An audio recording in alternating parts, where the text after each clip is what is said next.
Madame Petitclerc, Madame la Présidente, sénateurs, sénatrices, merci pour votre invitation. Nous savons tous et toutes que la crise sanitaire depuis le printemps 2020 s'est doublée d'une crise économique sans commune mesure avec tout ce que nous avons connu de notre vivant jusqu'à maintenant. Entre la mi-mars et la fin septembre 2020, l'année dernière, environ 9 millions de personnes ont perdu leur emploi, 45 de la population active. 9 millions de personnes qui ont perçu en moyenne 3 mois de la prestation canadienne d'urgence, la PCU, remplacée par la suite par la prestation canadienne de relance économique, la PCRE, et par un régime d'assurance emploi qui a été remis sur ses rails à la fin du mois de septembre 2020, avec des mesures majeures d'assouplissement, s'apparentant à une véritable réforme du programme d'assurance emploi, mais une réforme temporaire. Alors, si on veut se faire une idée claire et en même temps exempte de préjugés, pour connaître les réalités du monde du travail, on regarde la Caisse d'assurance emploi. Depuis le 27 septembre 2020 jusqu'au 2 mai 2021, c'est-à-dire sur une période de 7 mois, il y a plus de 4 millions de demandes d'assurance emploi qui ont été traitées. Il y a actuellement 2,3 millions de bénéficiaires. Et du côté de la PCRE, Revenu Canada, les trois types de prestations totalisent depuis le 27 septembre dernier 2,8 millions de bénéficiaires.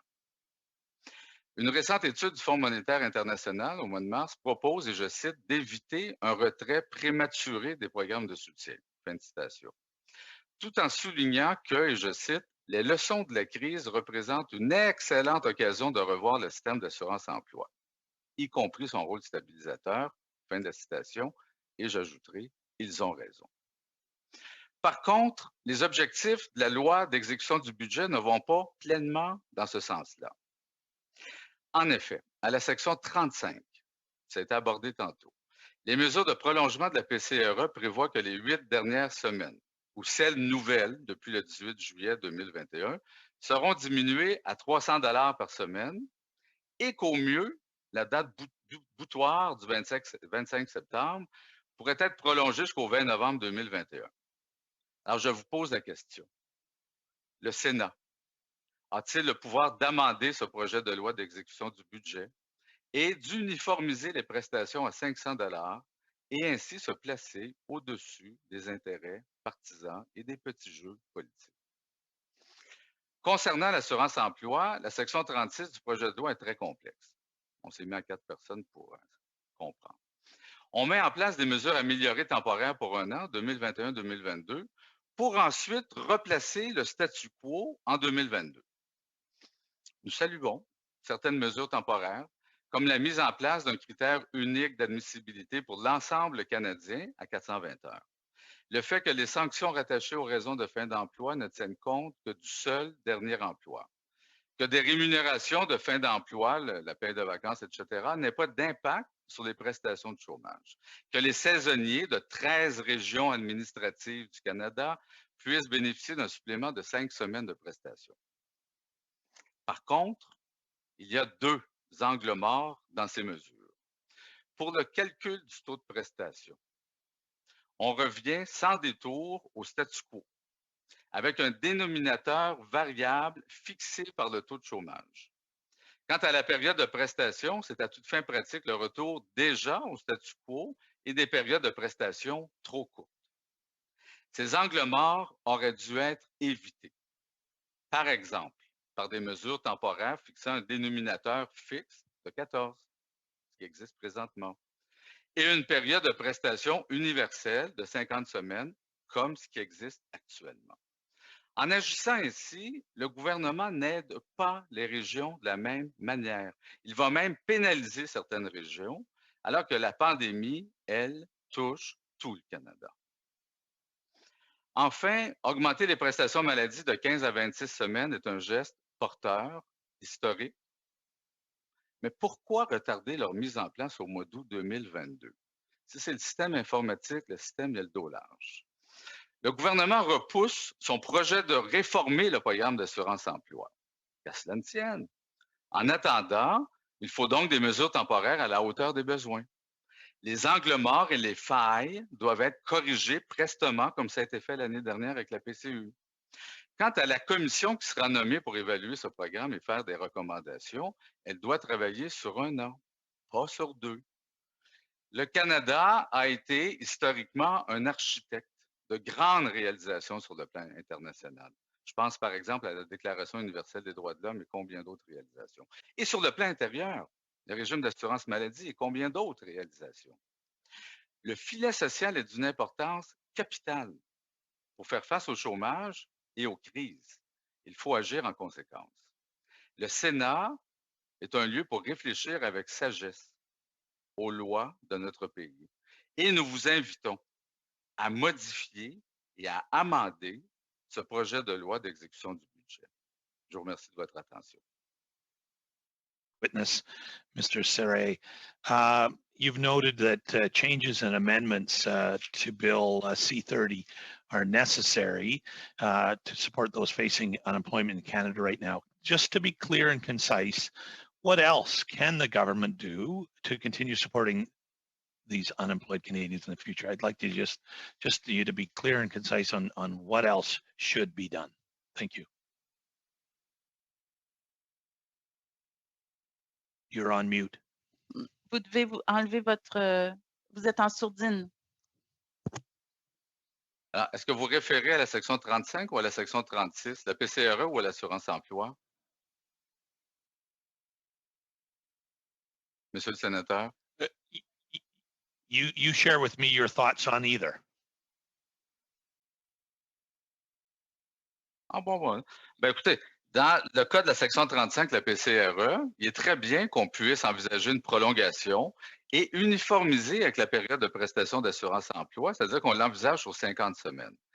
Là où, clairement, en tout cas, c'est l'analyse que nous, on fait, il y a un jeu politique au Parlement, et les 8 dernières semaines, où pour les nouveaux demandeurs à partir du mois de juillet, le taux baisse à 300 $. Pourquoi? Est-ce qu'on attend qu'un parti d'opposition fasse un amendement? Est-ce qu'il y a un jeu politique, élection, pas élection? Il n'est pas normal qu'on baisse ce taux de prestation-là en pleine pandémie. Nous sommes toujours en pandémie. Nous sommes toujours en situation de crise. La situation de l'emploi n'est pas encore rétablie.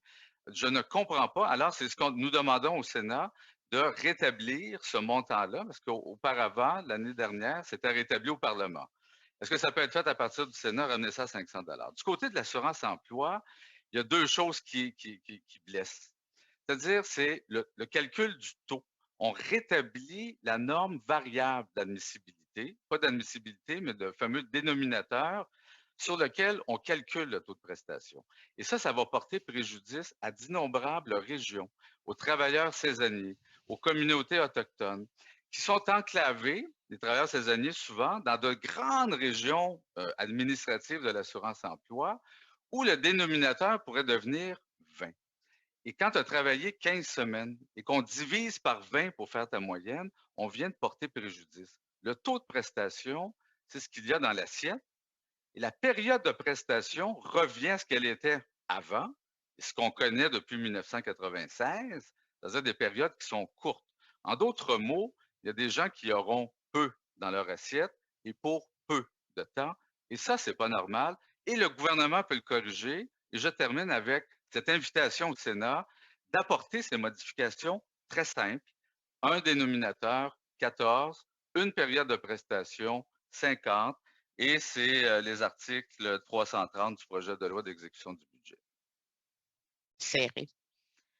On oublie la COVID, mais tant que la COVID est passée, qu'est-ce que vous pensez de, sûrement vous en avez entendu parler, du revenu minimum garanti au lieu d'une réforme de l'assurance-emploi?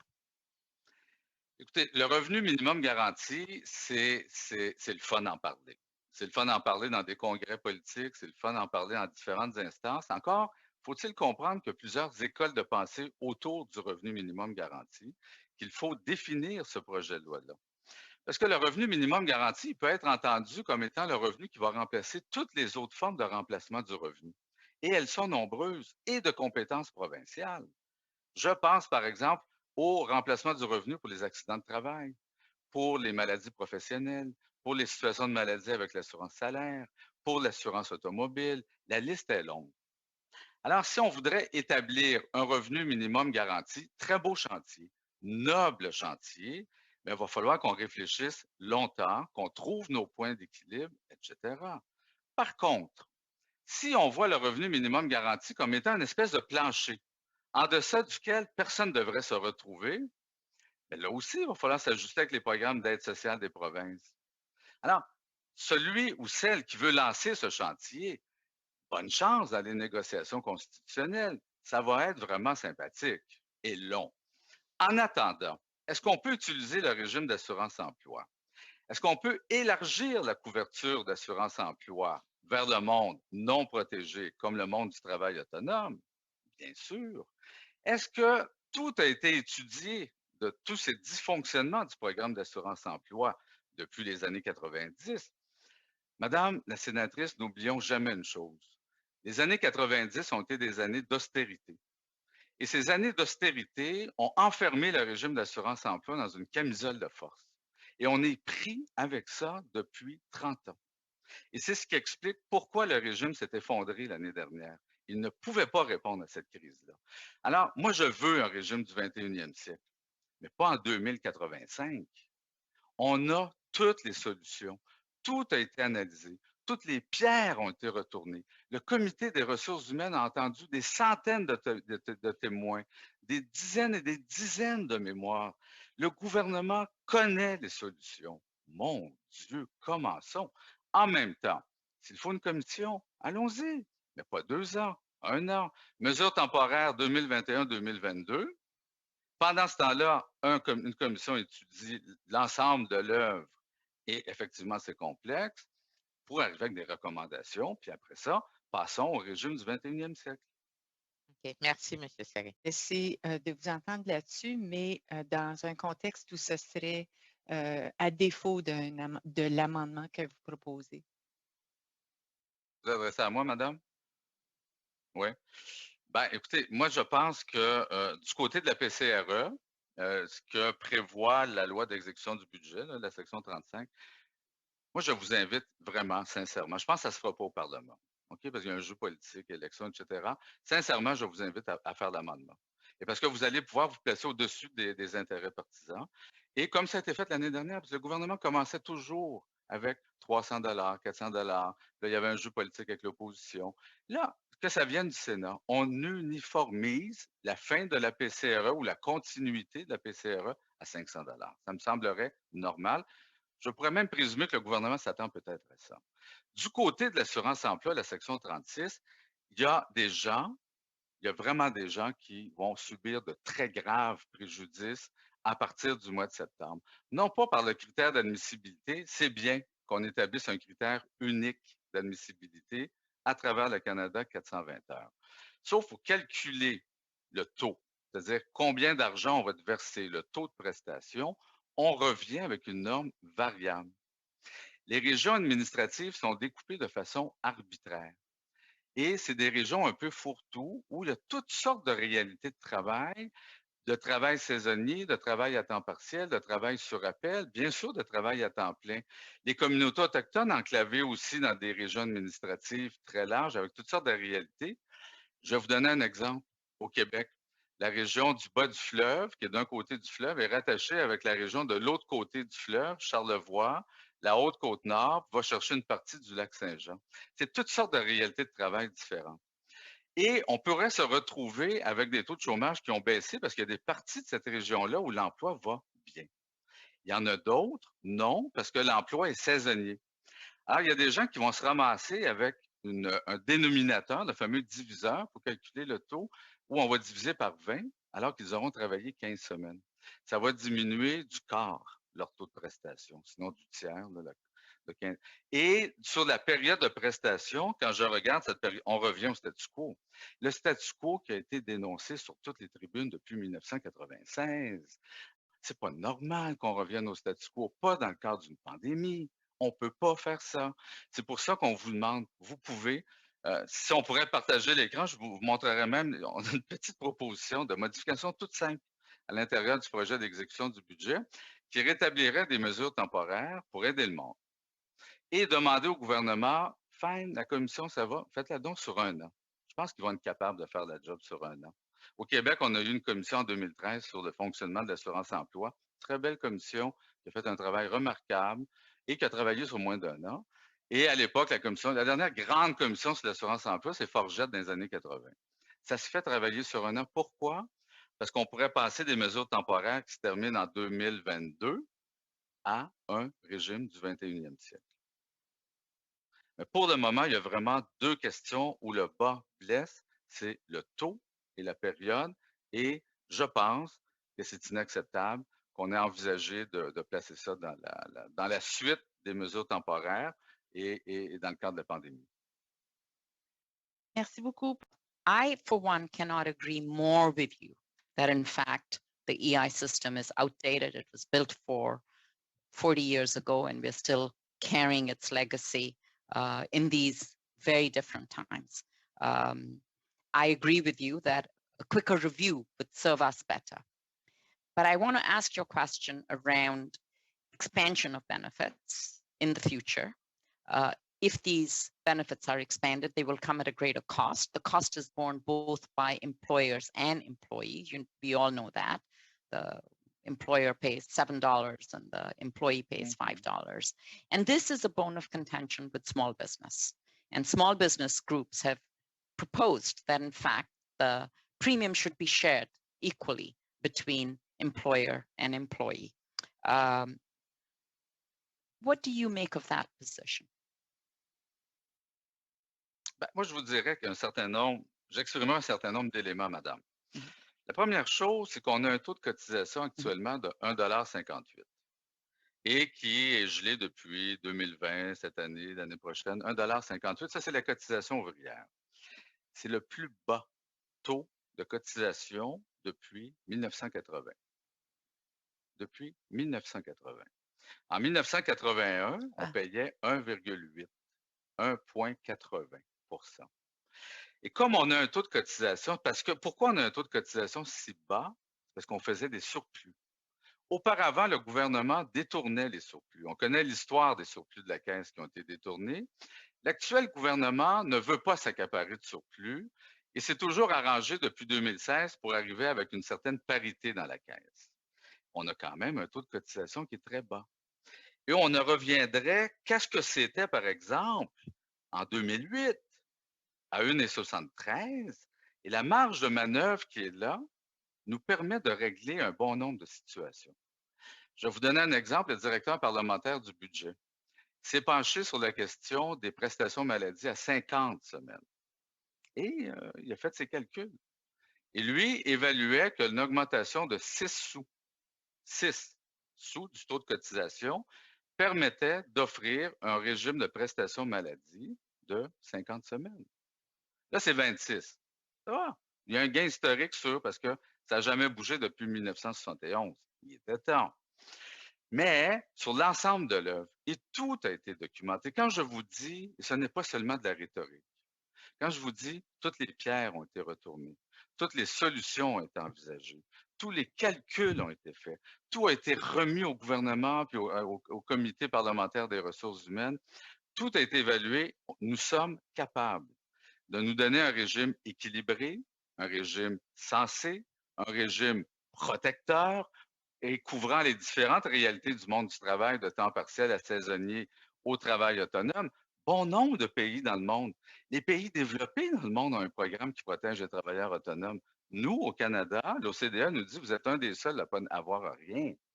Il est temps qu'on arrive au 21e siècle, s'il vous plaît. Ceci dit, vous posez, et je termine avec ça, vous posez la question de parité de cotisation sociale, de cotisation à l'assurance emploi. C'est une revendication du monde employeur. Je l'ai entendu parce que nous avons aussi un dialogue avec le monde employeur. Nous entendons la revendication de parité. Mais rappelons-nous qu'historiquement, le gouvernement ou l'État canadien, et depuis sa fondation, participait au financement de la Caisse, selon différentes formules qui ont évolué dans le temps. Et c'est un gouvernement, celui qui était là en 1989, qui a retiré l'État du financement de la Caisse. On pourrait revenir. Et l'État pourrait peut-être, par exemple, assumer les coûts d'administration de ce programme-là. Parce que les coûts d'administration qui s'élèvent à peu près à 2 milliards par année sont assumés par les cotisations des travailleurs et des employeurs. Alors déjà là, on pourrait libérer une charge qui repose sur l'employeur et qui repose sur le travailleur pour la mettre sur le dos de l'État en termes de responsabilité. Il y a différentes formules qui peuvent être étudiées et qui sont parfaitement viables et acceptables par toutes les parties. L'impact de la division, entre autres la division 36, sur les différentes régions. Et j'aurais aimé avoir un peu votre avis sur si on prend une petite distance et de façon globale, est-ce que cette division-là a un impact, je dirais, spécifique par province? C'est-à-dire, est-ce que certaines provinces, de façon globale, vont être atteintes de Partout. façon différente? Partout, ça va avoir un effet. C'est-à-dire qu'actuellement, la norme variable qui a été utilisée, en fait, la norme variable a été suspendue l'année dernière. La ministre Qualtrough, avec beaucoup d'intelligence, je dois avouer, c'est très astucieux ce qu'ils ont fait. Ils ont imposé un taux artificiel de chômage à 13,1 partout au Canada. Ça avait deux effets. Ça avait un effet que dorénavant et pendant un an, le critère d'admissibilité était 420 heures pour tout le monde, ce qu'on fait actuellement. Et ça avait un deuxième effet sur le calcul du taux de prestation. On faisait la moyenne sur les 14 meilleures semaines. Tout le monde a reçu le même traitement, c'était équitable, ça marche. Là, on revient avec le 420 heures pour la prochaine année 2021-2022, mais on ne revient pas avec le fameux diviseur de 14 unique. Ce qui fait que dans plusieurs régions, coast to coast, un peu partout au Canada, il y a des gens qui, les saisonniers par exemple, c'est l'exemple qui me vient en tête en premier, qui vont travailler selon la saison 15-16 semaines. Et le diviseur de leur région va peut-être être 20. Donc, la moyenne salariale va diminuer drastiquement et le taux de prestation va diminuer drastiquement. Il en va de même pour la période de prestation qui redevient variable. Vous l'avez dans le projet de loi. Il est vraiment extraordinaire, ce tableau. C'est surtout un tableau pour indiquer aux gens que vous n'aurez pas beaucoup de semaines de prestation.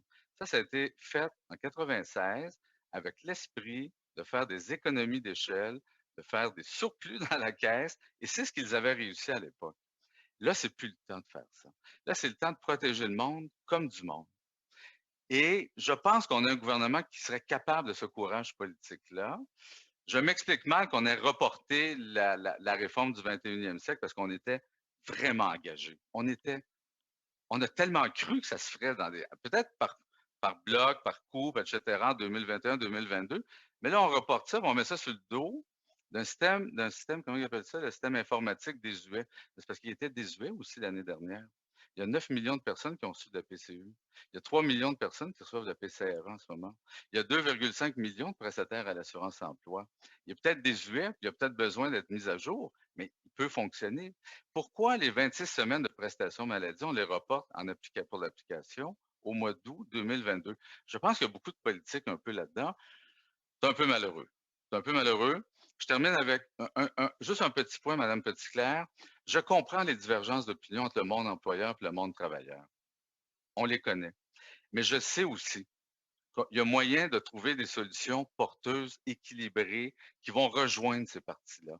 On le fait avec un régime québécois d'assurance parentale, par exemple, ici au Québec, et sur bien d'autres sujets. On peut établir des consensus, encore faut-il s'asseoir et parler, et trouver nos éléments consensuels sur lesquels on va s'asseoir et s'entendre. On peut aller de l'avant. Merci.